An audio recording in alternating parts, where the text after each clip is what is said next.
El presidente Andrés Manuel López Obrador ha cumplido el domingo su primer año en el poder y lo celebró ante miles de simpatizantes que llegaron al Zócalo de la capital para acompañarlo. El mandatario resaltó los avances de su administración, aunque también reconoció las cuentas pendientes de su gobierno.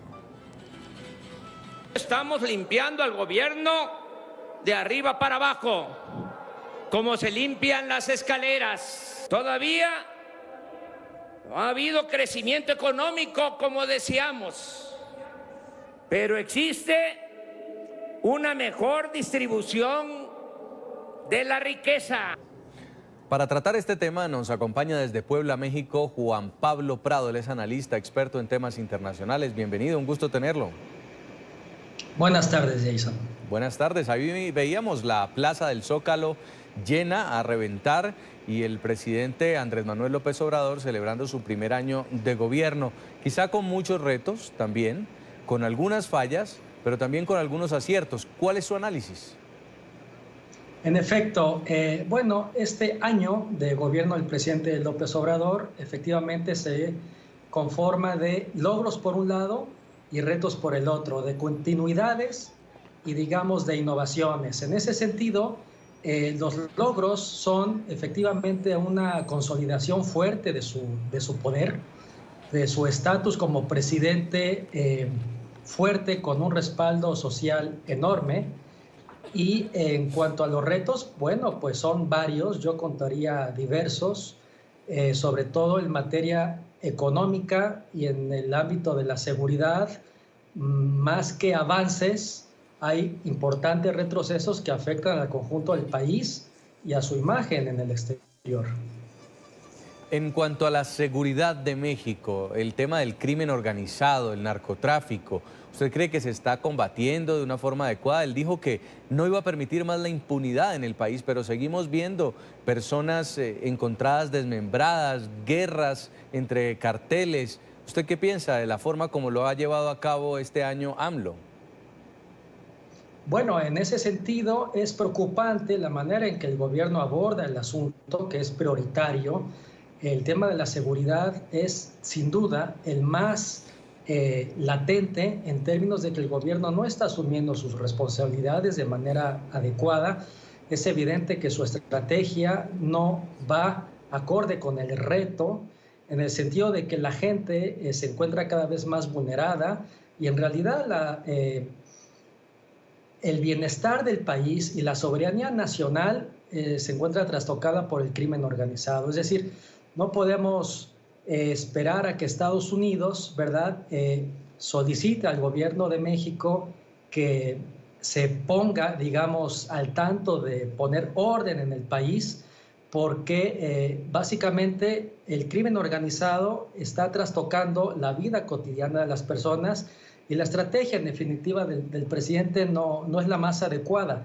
El crimen organizado actúa sin mayor presión gubernamental y los resultados ahí están. Tenemos un número creciente de muertos y de afectaciones sociales que lo único que hacen son lastimar los intereses de la gente y evidenciar que el gobierno no se le ve determinación para enfrentar al crimen organizado de manera adecuada.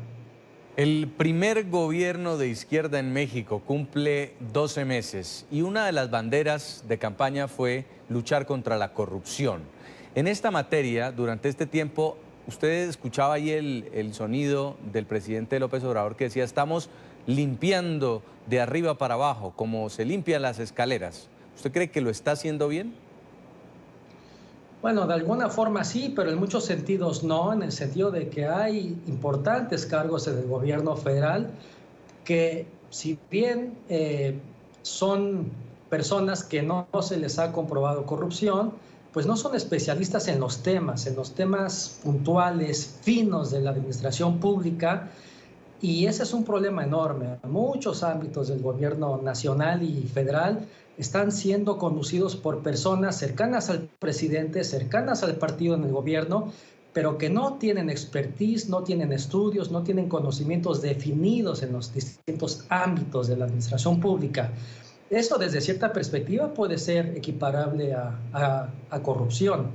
Recordemos que se ha despedido a una enorme cantidad de personas que por provenir de administraciones previas son vistos con malos ojos y eso afecta, insisto, a la gestión adecuada de diversos temas del orden público. Ahora hablemos de migración, una migración imparable desde México hacia Estados Unidos, que incluso ha sido condicionada por el presidente Donald Trump a una amenaza de imponer aranceles a México. Según los estudios, ha empezado a disminuir un poco, sin embargo, se mantiene y no parece tener todavía una estrategia clara México para contener ese río de migrantes que vienen también de Centroamérica. Sobre esto, ¿usted qué análisis puede hacer? La pregunta es muy interesante, Jason, porque en efecto la actitud de México frente a la migración tanto mexicana como centroamericana hacia Estados Unidos es de corte reactivo. Reactivo en el sentido de que, en efecto, el presidente Donald Trump amenazó a México en términos de imponer un 5% de arancel, una tarifa que iría aumentando de 5 en 5 hasta llegar al 25%, en caso de que México no impidiese el traslado de migrantes hacia el territorio norteamericano. En ese sentido, el presidente Obrador se ha visto muy, digamos, receptivo frente a la solicitud de Trump y ha implementado básicamente dos estrategias, insisto, de corte reactivo. Por un lado,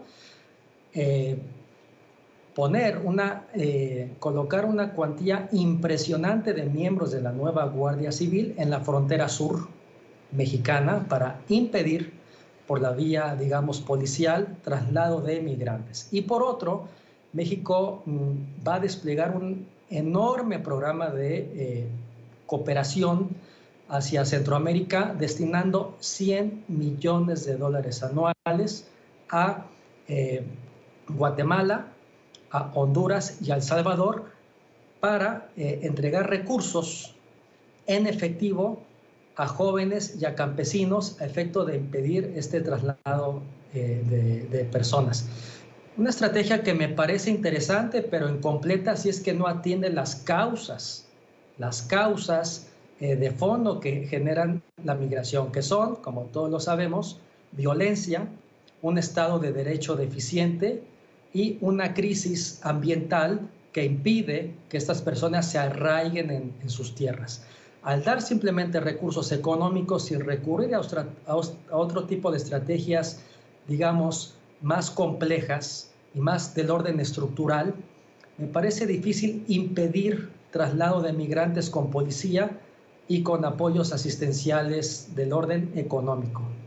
Ahora, por último, el presidente López Obrador cumple este primer año con un nivel de aprobación muy interesante, muy bueno entre los mexicanos, diferente al que tenía Peña Nieto cuando cumplió un año, Calderón o incluso Vicente Fox.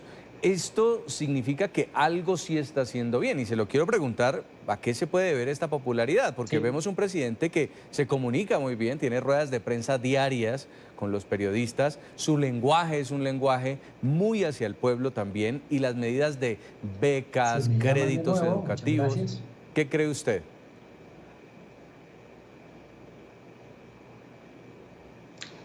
Bueno, voy a responder a la pregunta porque la escuché y la respuesta es que en efecto el presidente Obrador cuenta con un amplio respaldo de la población en términos generales.